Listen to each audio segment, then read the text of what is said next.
interesting chapter of the book I want to ask you about. It's regarding Bruce's longest show. I need the book in front of me. 4 hours, right? I think it was 4 hours.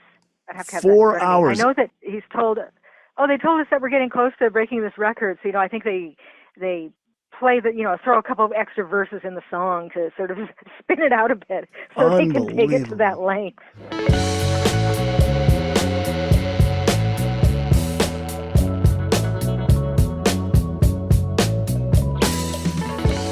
Gillian, welcome back to the podcast. How you doing? Oh, I'm doing pretty well. How are you? I'm good. Last time I had you on was for your Elton John at 75 book. How long ago that seems. Yes, and now here we are for Bruce Springsteen at 75. Unbelievable. So he's going to be 75, I believe, September 23rd? Yes. So, not too much longer now. Yeah. So for me, the moment that I knew I was a huge Springsteen fan for good, I was around 18 or 19, and I was in college. I was a fan of the singles, of course, from Born in the USA and Tunnel of Love. I loved the songs that were on the radio. But when I listened to Bruce's live 75 to 85 box set, it was like he was speaking to me. And from that point on, I was all in. So I'm curious to know what your first Springsteen moment was, the moment you knew you were a fan. Well, I guess the moment I got interested would be in hearing the single Born to Run, because, I love all that girl group stuff, and it obviously harkens back to that so much. He was such a fan of those sounds as well, and Phil Spector and the Wallace Sound and the Ronettes and Crystals and Shirelles and all of them. And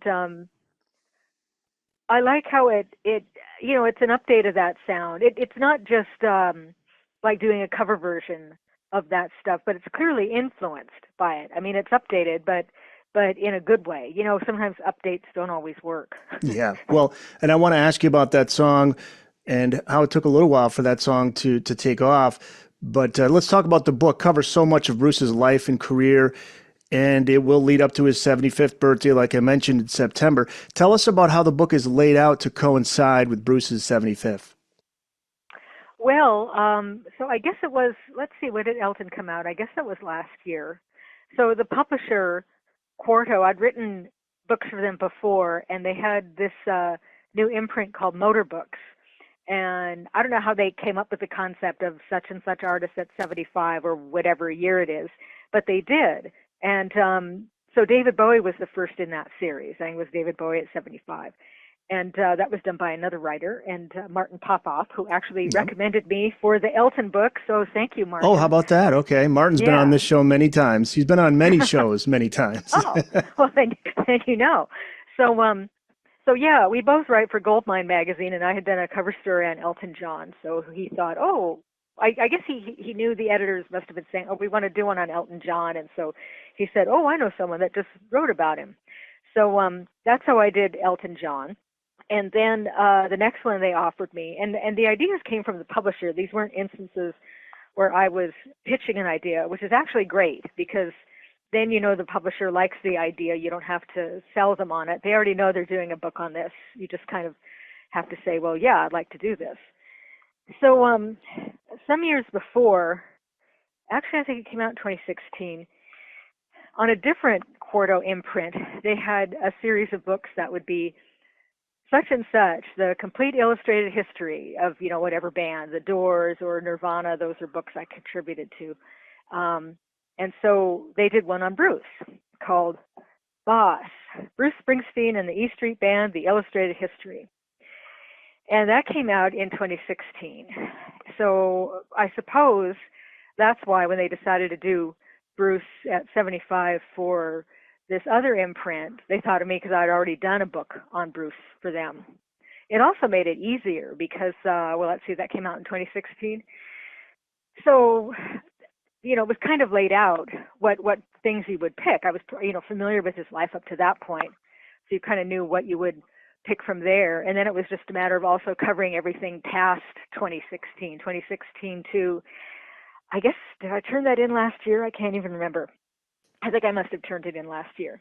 Yes, because it was after the live show, the concerts. So then, you just throw in a few more things to bring it up to 75. Yeah, and it's amazing. He is still as busy as ever since 2016. and he's still going strong. The first entry in the book marks Bruce's birth on September 23rd, 1949. I want to ask you about what his childhood was like. You include a quote from his memoir, Born to Run, where he said he had a greater interest in songs, quote, where the singers sounded simultaneously happy and sad. Did that emotional complexity come from his childhood? What were those early days like for Bruce? Well, it certainly wasn't an easy childhood because the family didn't have a lot of money. He talks about that a lot in his memoir, which is also called Born to Run, one of many things called Born to Run. And it's really good. I actually, if you're interested in rock music of the 70s or 80s, I think it's the kind of book you'd enjoy reading, even if you weren't necessarily that interested in Springsteen. I mean, have you read it? Yes, it's a phenomenal book. It's one of the best. I mean, it's up there with Keith Richards' book. I mean, he's brutally honest in the book. He talks about his depression and things. It's an amazing book. And so I think you'd agree with that, wouldn't you? That you don't have to be a huge Bruce fan to Yeah, like it. Obviously, liking rock music would help because of all the references he makes to it. But and he's an amazing writer. I'm assuming he's the one who wrote all the way he tells the stories is amazing. It's not a surprise just because he is a great storyteller through music, but the writing is yeah, brilliant. yeah. Um, but yeah, certainly. I mean, actually, to think back to the girl group songs again, a lot of them they're happy songs, but then I find there's often this kind of bittersweet quality running underneath them. When you think of something like the Ronettes, "Be My Baby," and there, she's pleading with this guy to be her boyfriend, and so it has this really thick, lush sound with the wall of sound from the producer, Phil Spector, but also, it has this sadness underneath. And I think there's something about things that are sad or melancholy that really, tug on your heart more. I mean, I think tragedies make a greater impression on people than, say, a happy story, though people like hearing those too. But it's different. So I think that's the kind of thing he responded to, the emotions that it conjures up. Yeah. You cover the early bands Bruce was in before forming his own band. There's the Castiles, Earth, Steel Mill. From reading the book, both the Castiles and Steel Mill were actually heading in the right direction, but stalled before long. How good were those bands? Does audio exist of those bands? Um, I know. I think a few things have come out legally. I know that on there was a CD that came out in conjunction with the Born to Run book, the memoir. There was also a companion CD. I'm not sure if it was on vinyl or what, but it had a couple songs. I think it had one of the Castile songs, and I know it had one. I think it's Steel Mill, one of a Steel Mill song. What did The they thing is sound like? Did it now, sound like Bruce? well, in the Castiles, he's not really so prominent. So no, they just sound like this kind of, garage rock band. But yeah, certainly Steel Mill. They had a more polished sound, but maybe I would say not as individualized as Bruce sounds on his own. But there's so many illicit. Well, maybe you shouldn't say illicit, but there's so much unreleased stuff that you can listen to online now. I mean, I'm sure some of those things are on YouTube even. The Castile single is Okay. both sides of it. Someone just uploaded it because it's different now than in the days of traditional bootlegs. I remember in the 70s and 80s, when bootlegs would come out, and even a bit in the 90s, they'd be very high priced if they were on vinyl or CD, and you weren't always sure what the quality would be. But then the internet seems to have changed that a lot, and even the rationale for how people share things is different. People aren't necessarily hoarding things and then waiting to put out a pricey bootleg release. They just upload it for nothing, and it's a sort of point of pride if you can release something rare before anyone else does, even though you're not getting any money from it. Yeah. I suppose it's frustrating for record companies that would like to make money from that, but then again, I suppose they feel they can't release everything. I mean, it does mean it's kind of a gray area because the people are uploading stuff and they're not making any money, so they're not really taking any money from from the artist. But yeah, you can certainly find that stuff online. I'm amazed at what's out there if you look around. Yeah, it's like the Wild West, man. There are no rules. Everything's out there now. Yeah, and entry number 6 of the book explores how Bruce got his nickname, the Boss. So there are various accounts of this. Yeah, you tend to find that in stories, especially about a band's early years. There'll always be kind of conflicting accounts, and I mean certainly as far as the nickname, the accounts maybe aren't necessarily conflicting. They could all be true for different reasons. Certainly, you could see he would be jokingly referred to as the boss, as the head guy in the band, as the one who passed out the money and that kind of thing. Yeah, he was the one, I think, if they weren't paid, he'd be the guy to go to the owner and say, "You owe us money." Was that the Well, case? I can't remember. and I think especially after he left the bands like Earth and Steel Mill, and he was being Bruce Springsteen, he wanted a band, but he didn't want the generic band name anymore, or general band name, maybe better than generic, but 'cause he wanted to be the leader. He wanted to be out front. Yeah. Yeah, thus the boss. And the partnership of Bruce and Clarence Clemons is one for the ages. Can you tell the story of that dark and stormy night they first made music together? This is almost too good to be true. It's like a scene out of a movie. I know. Even the way they each told it, and they each put books out. So yeah, it does have those features. You could see it's a story that lends itself to being embellished, but the essence of it is probably true. It was a dark and stormy night on the boardwalk in New Jersey, meaning there weren't many people out at the clubs. so Bruce and Clarence had each heard of each other. So yeah, when Clarence's band, who's playing down the road, goes on break, he says, "Oh, okay, I'll go out and check out this other band." So the moment they write about it is here. He comes in, and it's storming outside, and he opens the door, and there's such a magical presence that the door flies off its handles and rattles way down the street. Well, it was kind of a stormy night. Maybe there was a little door action there, but and everyone looks up startled.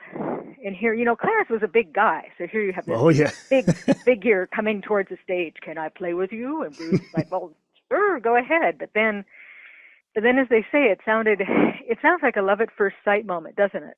Yeah. He starts playing with them, and they go, "Oh, okay, yeah, this works. This works really well." Yeah. Even though they didn't quite get together right away.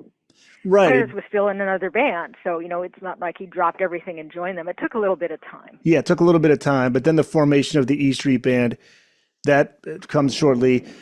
Entry number 9 in the book is the formation of the band. Gary Tallon on bass, Clarence on saxophone, Vinny Mad Dog Lopez on drums, and then Danny Federici on keyboards, along with David Sanchez, who has a connection to the band name.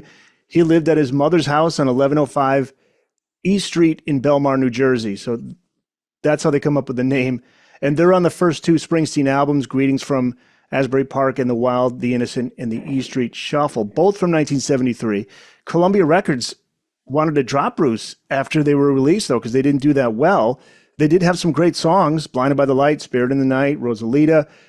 Why do you think they didn't connect with as many people as the label hoped and as Bruce hoped? Well, I think looking back now, it's probably because they didn't get enough of a push on the radio. I mean, certainly they were out there touring all the time and had built up a following that way from their dynamic live performances. But if you don't get someone at the label pushing you, I think it's harder to break through. I mean, the U.S. is a big country, unlike, say, in England, where you could probably break through a lot faster because England's about the size of one of our states. Right. It's just not that big. But here, you have a whole country to deal with, and all the different markets. The country be divided up into the different market areas and a different promo man for each market, and if they're not all working together, I could see how things could fall through the cracks. Well, I know I people think that. also that, I was also to say that though they attracted live audiences, maybe on radio there wasn't really a sound like his on the radio that much. This kind of energetic band sound. Not like him anyway, kind of raw, rough and ready, but obviously well played too. Not ragged or anything. But yeah, there weren't really many other artists like that out there, and I think there was sort of an uncertainty of how to market him. They wanted him to be a solo artist, but he wanted the energy of a rock band.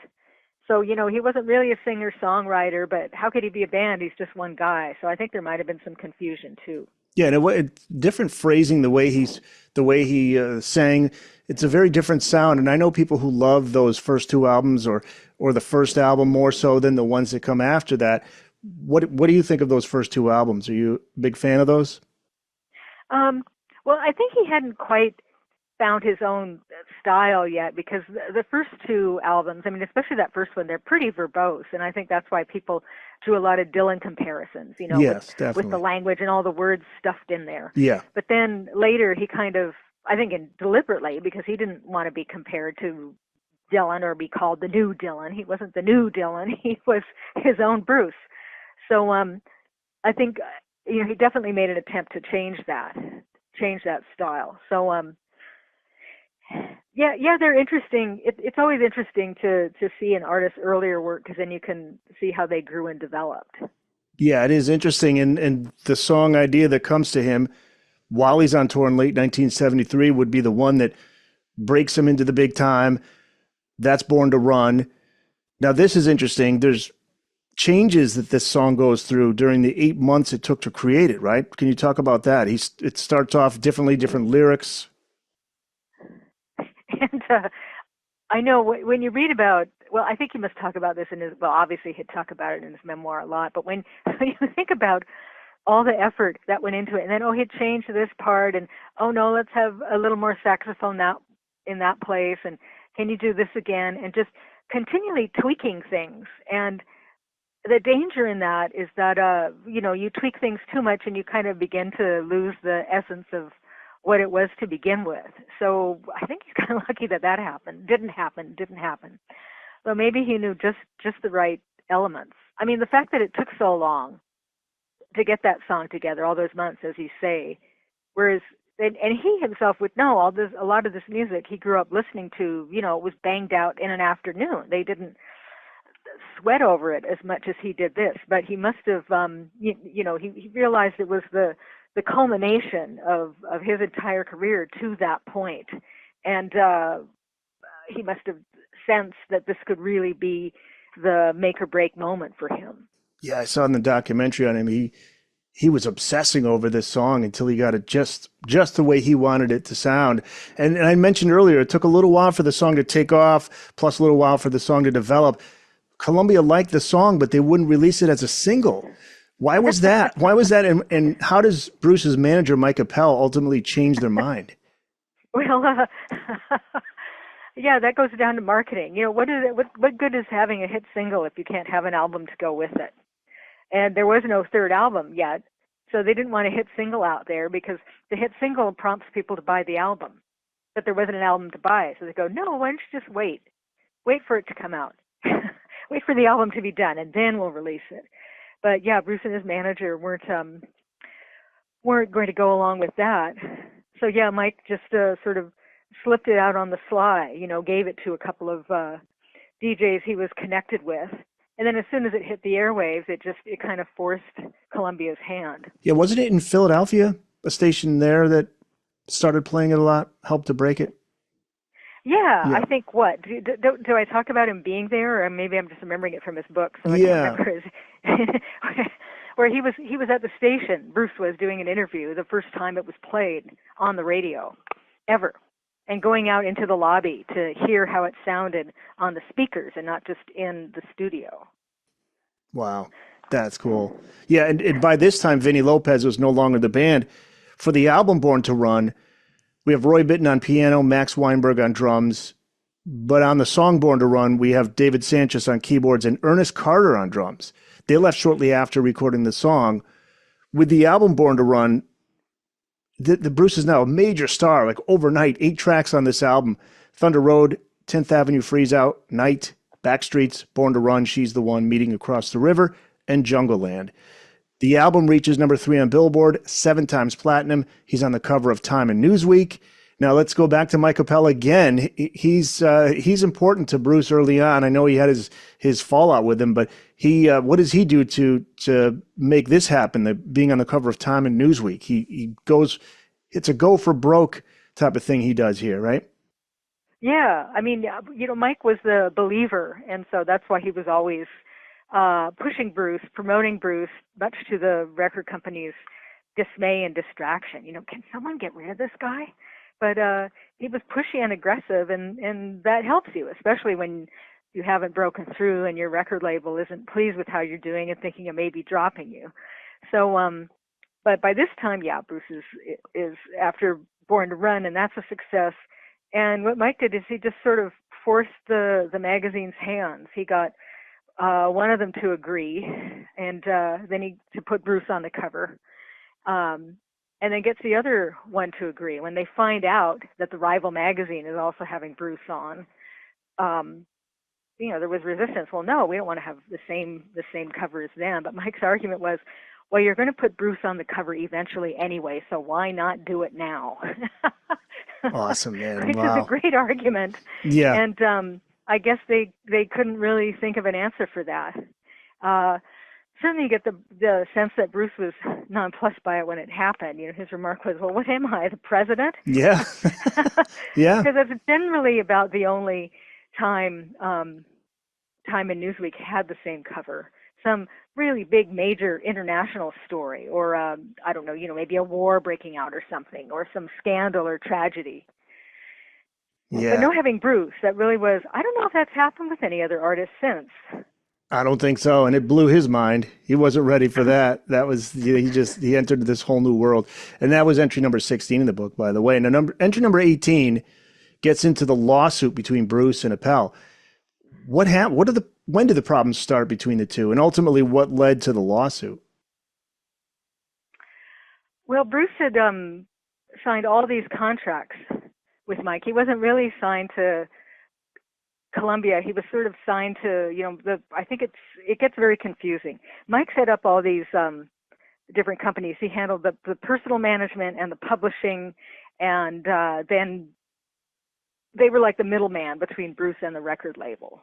And so, which is fine when you're just starting out. It doesn't really matter. But then once the money started coming in, Bruce realized there was this big conflict of interest in having Mike's companies seemingly control everything, and he felt he wasn't getting his fair shake.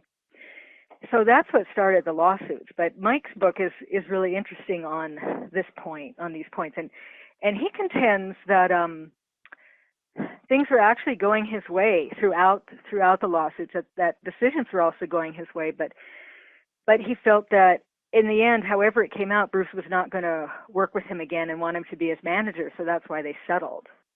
I guess the unfortunate part for Mike was that he was able to keep the publishing of the albums he had worked on, everything that they'd worked on up to when the lawsuit starts.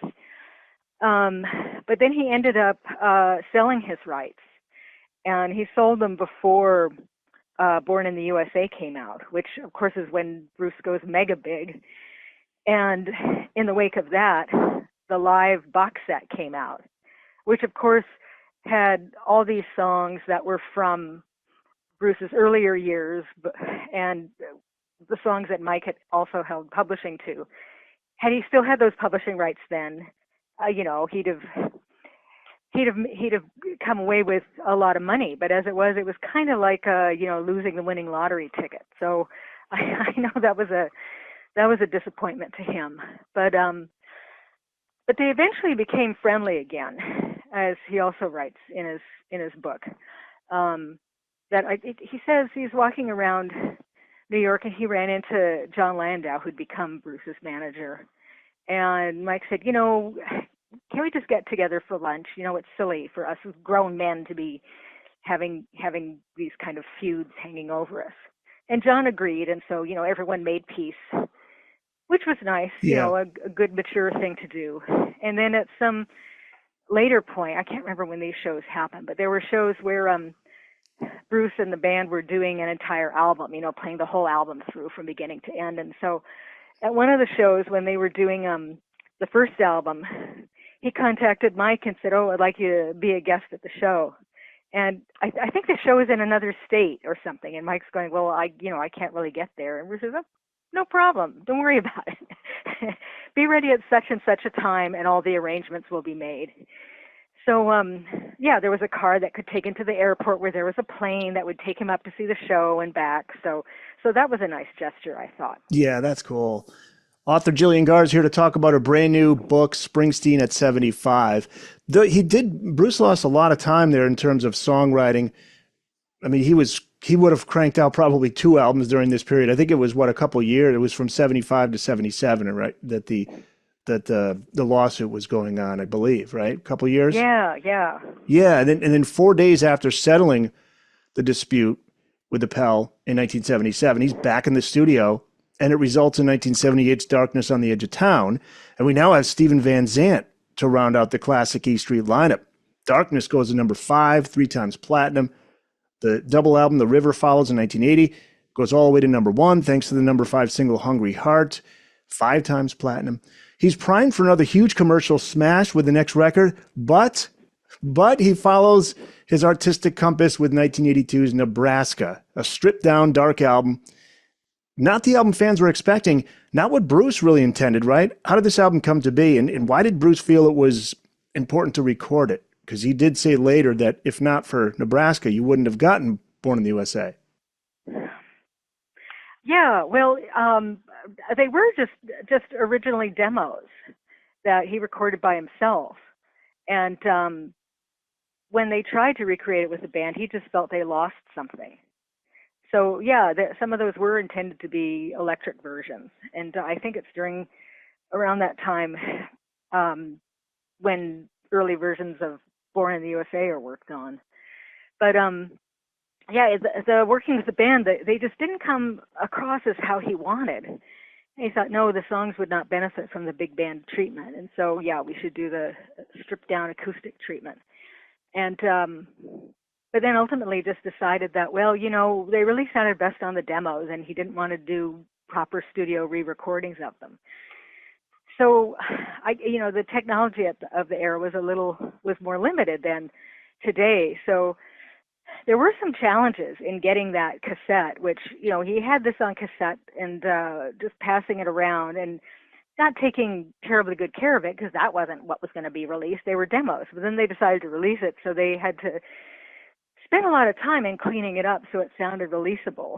And I think that had he not had the commercial success he'd had immediately before, I don't know if the label would have let him release it, because it was obviously not going to be a big commercial success type of record.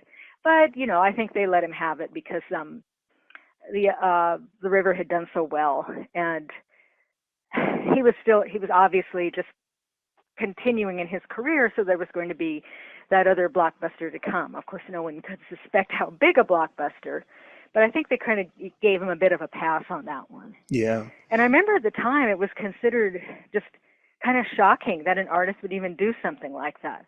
Nowadays, artists put out acoustic records all the time, and it's no big deal, and people think, oh, it's interesting, you can appreciate their songwriting more, or whatever, things like that. But then it was a big deal.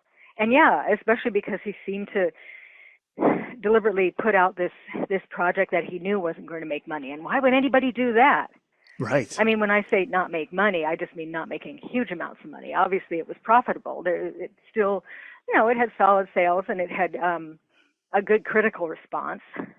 It just wasn't a huge success that the label would have preferred. But then, he made it up to them on the next one. Oh, he sure did. Yeah, went to number 3, went platinum. I mean, that's not too shabby. By the way, did you get a chance to read the book by Warren Zanes, Deliver Me from Nowhere, The Making of Nebraska? No, I didn't. Fabulous book. It's highly recommend it. And it gets into, and Warren was able to meet up with Bruce at the house that he recorded the album at, and just phenomenal. And Warren was on this show, and he was talking about being in that house, and the carpet on the floor is the same as it was at that time. And it's a phenomenal book. And Bruce talked about how if he didn't get that out. If he didn't do that Nebraska album, he really wouldn't have been primed to do Born in the USA. Like, he just wasn't ready yet, but he was ready with Born in the USA. And the title track to Born in the USA, interesting story behind this song, which dates back to 1981.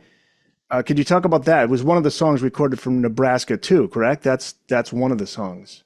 Yeah, kind of, the sort of early version. And gosh, the story, I should know this by heart now, but how he'd even, it kind of came out of wanting to write a song for a movie, and he didn't end up writing it for the film then, but and it wasn't called Born in the USA originally. And he'd often said that if it came out in the sort of with a Nebraska style arrangement, then people would have recognized the song for what it was, more of a critique and not this celebratory anthem.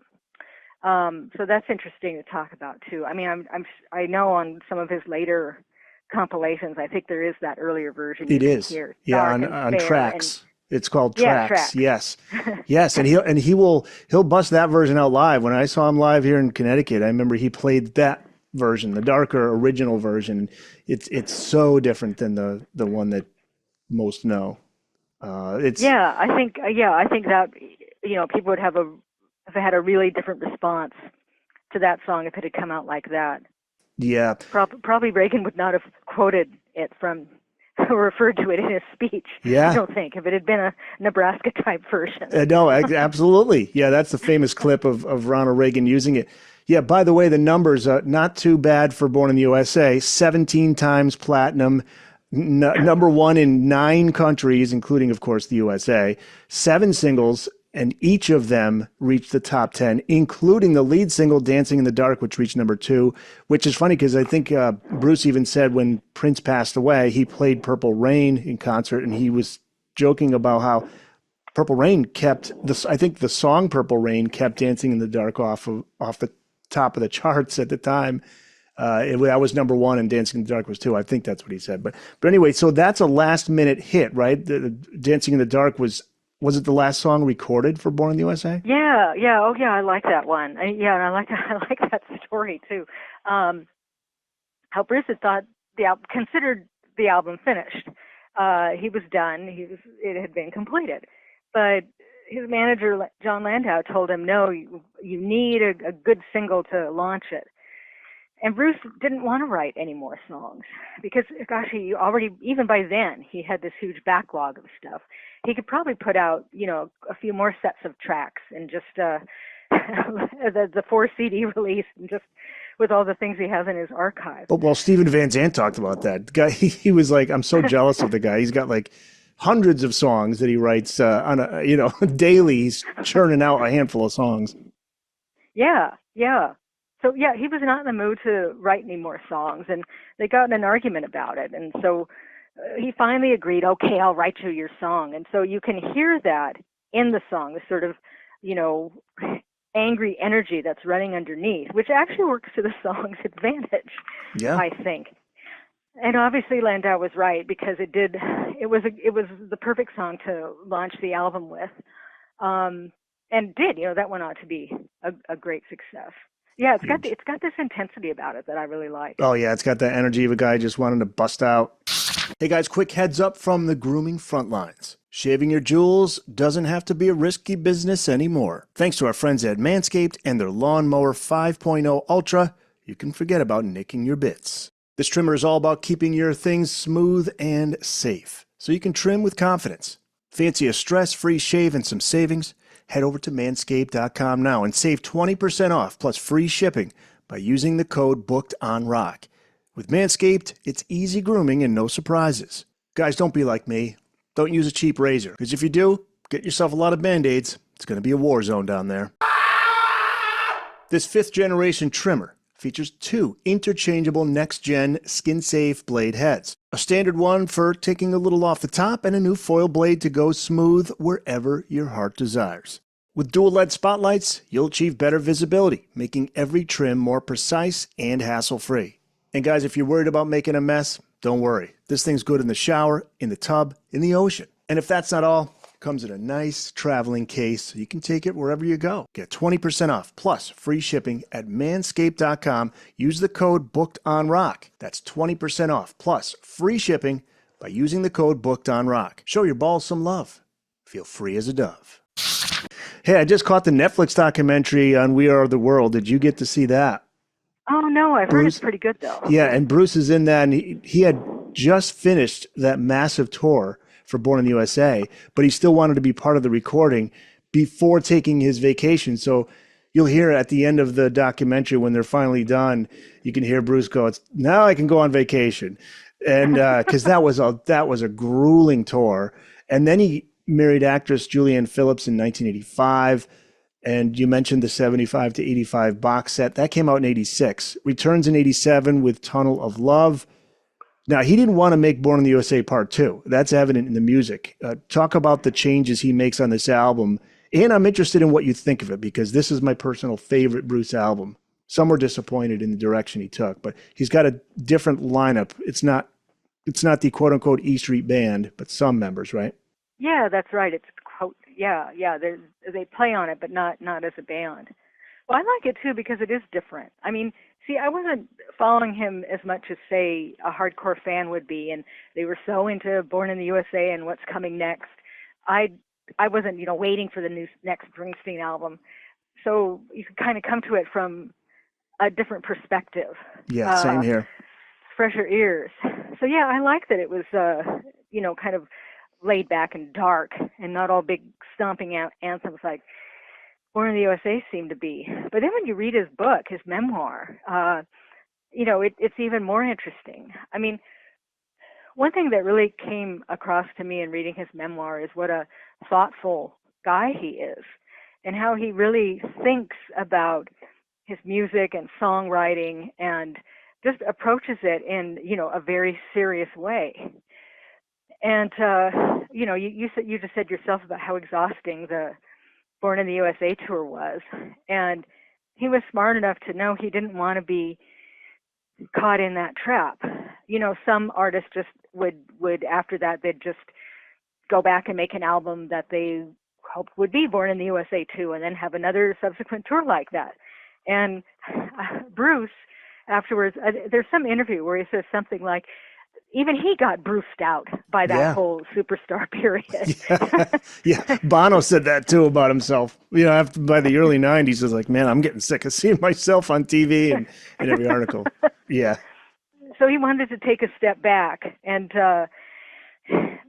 there is an adjustment that you make when you become so big like that. I mean, with Born in the USA, he became the kind of musician that's so huge that people know who you are, even if they never buy one of your records. You're just you penetrate media all so deeply that people know who you are, even if they have no interest in you.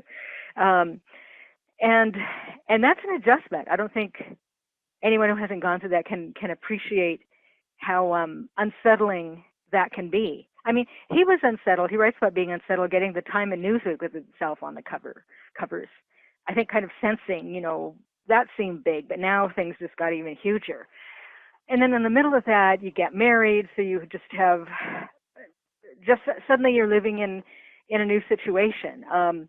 Certainly he'd had girlfriends, and I think lived with girlfriends before, but not as serious a relationship as a marriage. Obviously, that's different.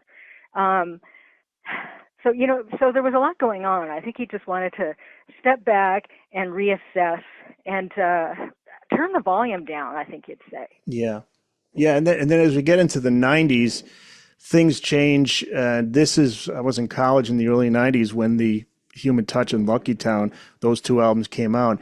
Interesting time. He did marry Patti Scialfa in 1991. They are together to this day. But it would be quite a while before Bruce decides to bring back the E Street Band full time. 92, he released both Human Touch and Lucky Town simultaneously with an all new lineup. He did retain Roy Bittan, however. Streets of Philadelphia in 1994 wins an Oscar for that. Brings the E Street Band back together in early 95. They're on 3 new songs on his greatest hits package. That got a lot of people excited, but it didn't result in the tour and the album that we would eventually get. Still takes a while to get to that point. He had the solo acoustic album, The Ghost of Tom Joad, which is very similar to Nebraska, kind of like a left turn, like, okay, where's where's Bruce going here? And the fans were hoping for that reunion with the E Street Band. And in '99, this is when he does get back together. You write in the book about the two catalysts that inspired him to really get things rolling again with his bandmates. What were those two? Gee, actually, I should have the PDF in front of me myself. But one, is it the Neil Young concert? Yes, I Yes, believe okay. I can pull it up here. I think, yeah, I'm pretty sure it's Neil Young. He was taking his mother to see Neil Young Right. when he was visiting her in well, I assume California, but wherever they were, he takes her to see Neil Young, and seeing a big arena show like that made an impression on him. And then on another occasion, he was approached by some young fans who said, gee, we'd really have liked to have seen the E Street Band because they were too young to have even been able to see the band. And that got him thinking, too, about all the people that missed out because they weren't old enough or maybe weren't born. so, so, yeah, those two things working together. I think then, he realized, as has kind of happened since then, he could do something. The first break, I think, was more unsettling for the other guys because they didn't know what was going to happen. He didn't know himself. I don't think he knew they were going to necessarily come back together, though he probably thought they would someday. But then one thing that was important about that reunion tour, I think, was that it showed him how, okay, yeah, this could work. So after that, he kind of began to alternate regularly. He'd do the band projects, and then he'd do his solo projects. And he could kind of keep that going. And the other guys in the band, knowing that, could make their own adjustments for, okay, yeah, next year I'm going to have to find other work because he'll be doing a solo thing. But he had to sort of set them. It charted this new course where he could kind of do a bit of everything. And it wasn't seen as taking a break so much as just, this is how I work it. Yeah, this is the story in the book is great too. He was accosted by two young men when he left Federici's family restaurant in Freehold one night who told him they were huge fans but had been too young to have ever seen him in action with the E Street Band. And that's when Bruce realized there was an audience out there.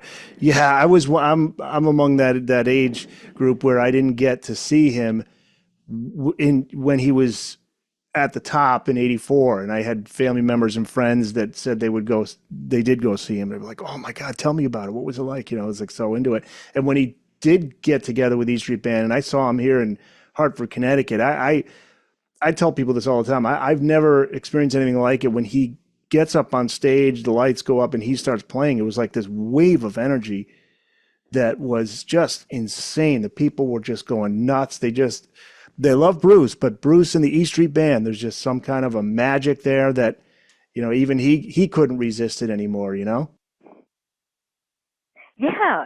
And I've noticed he doesn't tend to do this so much, but I noticed that Paul McCartney, how, another performer who really loves being in the limelight, that instead of doing big tours now, he'll just do these shorter legs. It's a full band tour, but he'll do he'll be on the road for, I don't know, like a month and a half or something. And then he won't be on the road for a couple of months.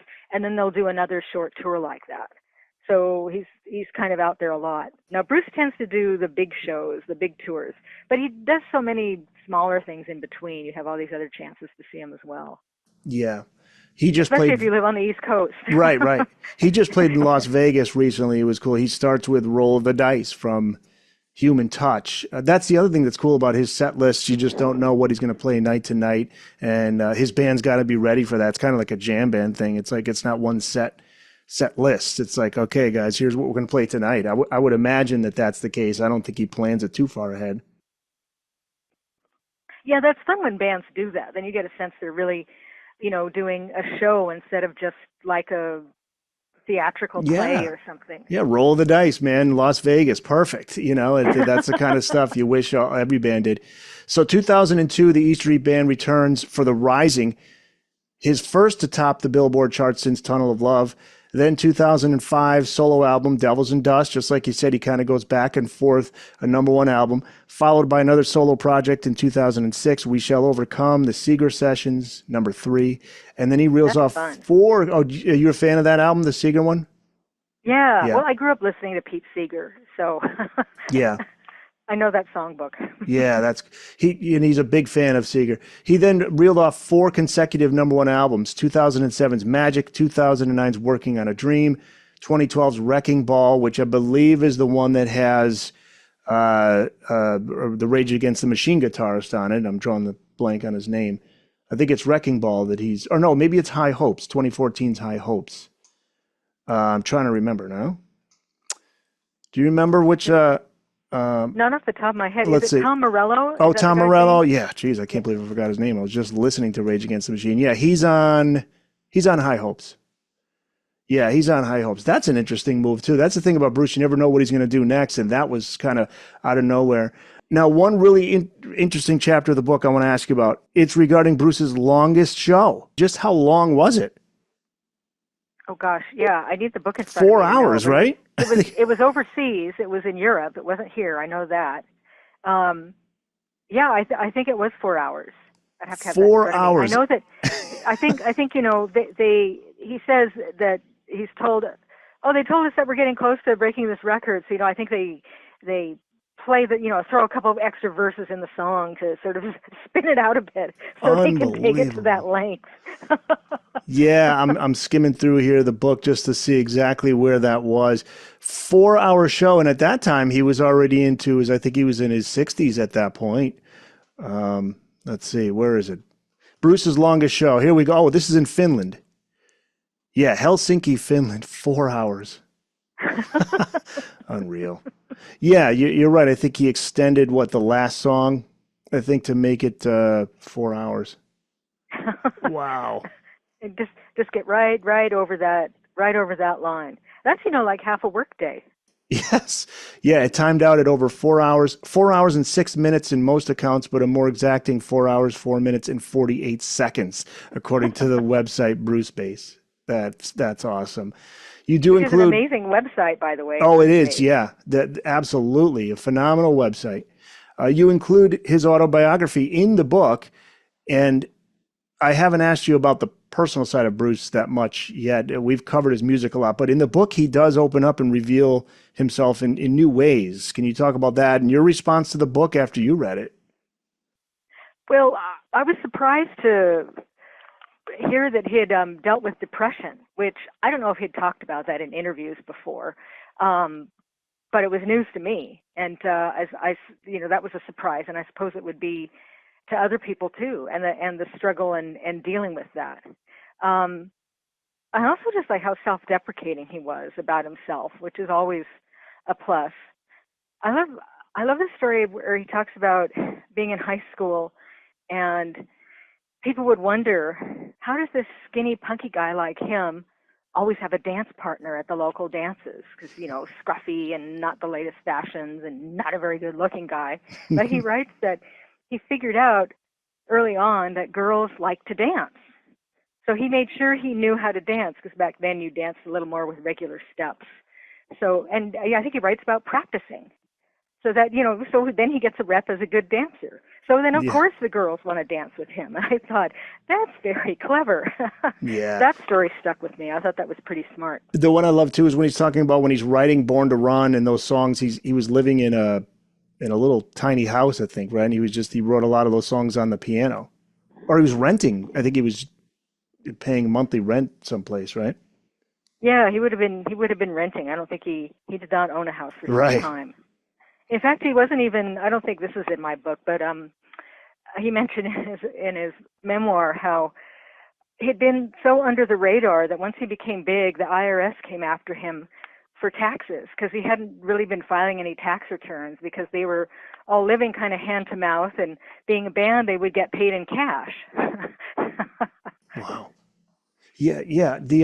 Well, I always wondered about what you mentioned high school, because he always seemed to be like he was an introvert. He didn't talk to anybody. I always got that that vibe about him. But at the same time, he hits the stage and he's a showman. But he never seemed like that type of person that in his private life he was going to be somebody that was going to like. He moved to L.A. for a little while, and I don't think he liked that. I think he's like, nah, I'm more of a Jersey guy. I'm going back home to Jersey. Right? He was in L.A. for a few years.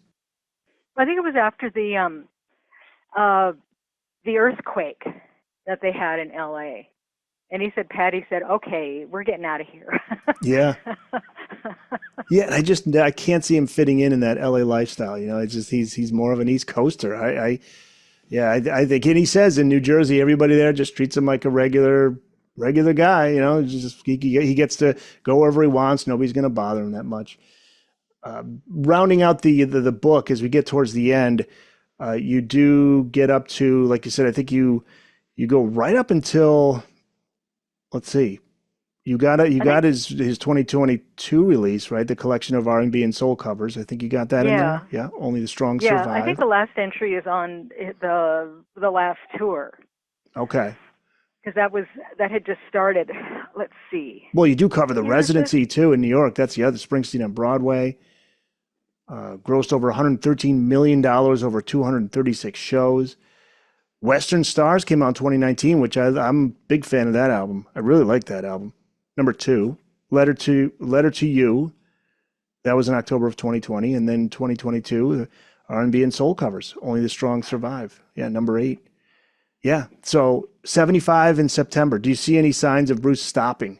You mentioned he does kind of now. He's been a little smart about taking some breaks off in between, but do you see him stopping anytime soon, or what do you hope to see and hear from him next?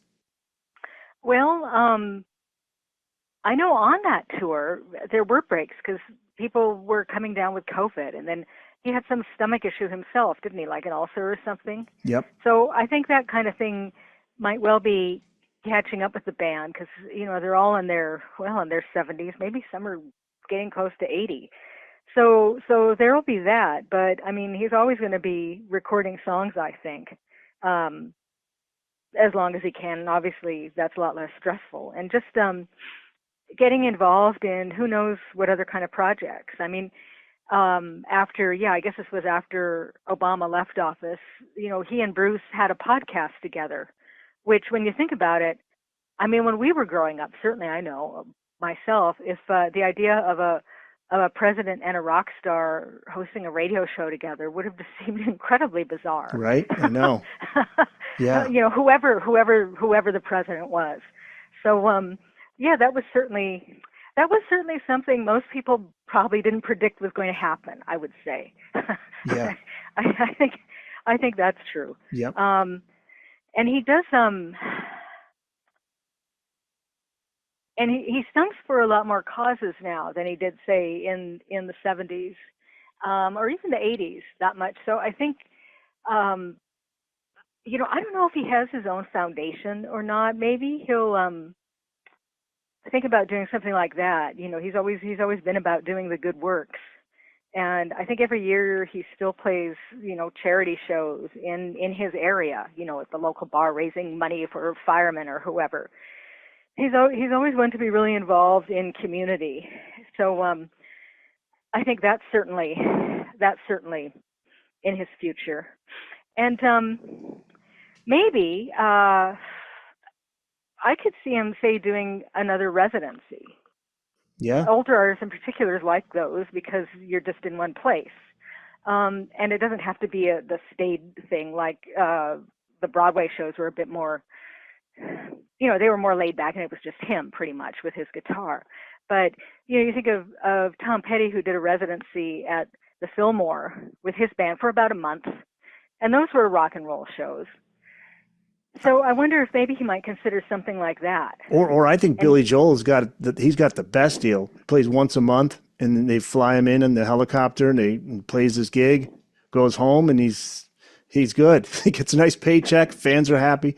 Everybody's happy, right? That'd be something cool. He could always do something in Vegas, or I'm sorry, in Jersey. It's yeah, Atlantic City or something like that. That would be cool. But I mean, hey, Bob Dylan is what 80, and he's out on tour right now. So I think Bruce still loves to perform. He's going to do it as long as he can. So, and I hope so. Let's hope.